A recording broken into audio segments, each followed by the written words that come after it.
नमस्कार जय जगन्नाथ मु सोनी आपन को स्वागत करुच्ची Soni kitchen and blog channel को आशा करुच्ची जगन्नाथ कृपारू आपण मैंने समस्ते भलर थे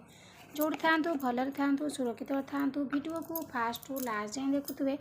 जदि पसंद आसला गोटे लाइक करेंगे फ्रेंड सहित शेयर करेंगे आ चैनल जदि नुआ अच्छा चैनल गोटे सब्सक्राइब करने तो डेरी नगर चाहूँ स्टार्ट करवा आज टिप्स अच्छी आपण जो मुहर जो झाइया पिगमेंटेशन पड़ जाए पुला पुला सीझी जाए तो मुह बहुत खराब देखा जाए बयस न होणु झाइया पिगमेंटेशन समस्त मुहर प्राय देखा जाउची मु आज आपको नहीं आसी जो रेमेडी आपन को देखेबी पूरा आपन यूज करंतु पूरा 7 दिन यूज कला परे आपन फरक जानी पारिबे आपन को मुहर झाइया और पिगमेंटेशन पूरा दूर हो जिवो ता सहित फेस आपणकर डेड स्किन रिमूव होइकी फेस आपणकर पूरा ग्लो करिवो आउ हाइड्रेट करिवो तो देखो ये मुझे चाउल चूना चाउल को भल भाव में भिजई दिंतु टिके छाणी सुखे दिंतु तापर आप भल भाव में पाउडर बनईकी गोटे काच कंटेनर रे स्टोर करके अनेक दिन पर्यंत रखिपारे तो देखो यहाँ मुझे चाउल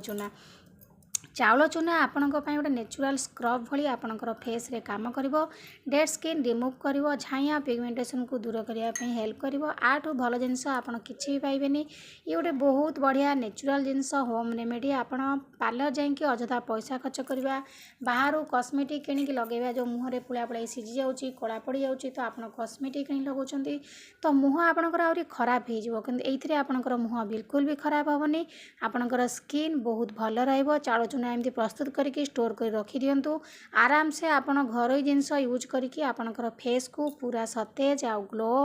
ता सहित टैनिंग दूर हो पिगमेंटेशन दूर हो तो देखो ये मुझे गली चाउल चूना तो चाउल चूना को आपन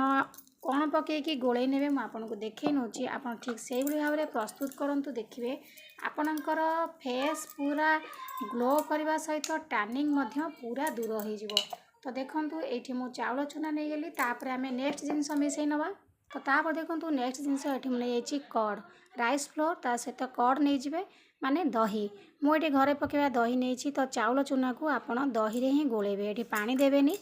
या केवल डेली आपड़ गाधेवा पूर्व लगेकि अध घंटा रखिकी गाधे पड़तु आपन को फेस वाश लगे पड़ोनी ता सहित आपन को कंटिन्यू 7 दिन लगातु देखिए आपणकर मुहर चमक आप निजे ही जानीपारे डेड स्किन रिमूव हो स्किन ने जो जमी थी मैला पुराना जमी थी कला मैला सब बाहर कर नब ए दही तापर नेचुरल गोटे स्क्रब भली काम कर आपणकर चाउल चूना जो पाउडर मु नहीं तो आप फेस वाश लगेगा पूरा भूली जाए जदि आपको आपणकर मुहरे लगाती आपणकर स्किन पूरा ग्लो करने सहित डेड स्किन रिमूव हम ताप सहित स्किन रे सबुजाक मैला बाहरी आसो झाइया जो पिगमेंटेशन पड़ जाऊँगी से गुड़ाक दूर हो तो एबे आपन को मुझे लगे देखे नौ आप ठीक से भाव में लगातु देखिए आपणकर मुहर सब प्रकार प्रोब्लेम दूर हो तो चलतु जदि आम घर एत सुंदर जिनस पाइपर आपणकर मुह को ग्लो करने पूरा नेचुरल जिनस जोटा कि साइड इफेक्ट ना आपणकर स्किन रे किसी खराब प्रभाव पकेबनी आगे आप हाथ बेकर भल भाव में लगे पारे तो चलतु एबे आपको लगे देखे नौ प्रथम आपण मुह को भल भाव में धोई ने कौन मेकअप रखे ना आप गोलाप जल में मुह को पोछि पारे कंचा क्षीर मुह को पोछि पारे तो तापर देखो आपन को जो दही आउ चाउल चूना मुझे देखी ताकू आप भल भाव में आपणकर मुहरे लगे नियंतु भल भाव में लगे टिके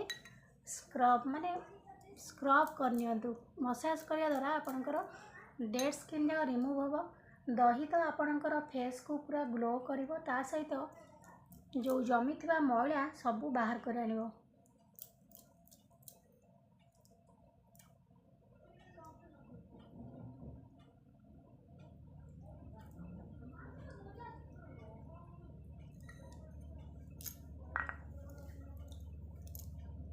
यही भाव में भल से लगातु आ लगे टिके भल से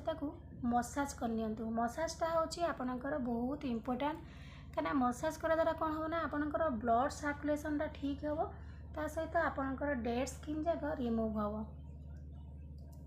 आखि तल ए नाकर साइड जो जगार आपणकर झाइया पड़ जाऊँगी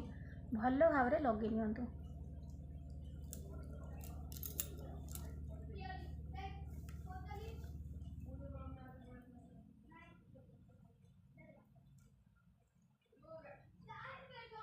देखो लगे सारापर एवं मु अध घंटा छाड़ी दूची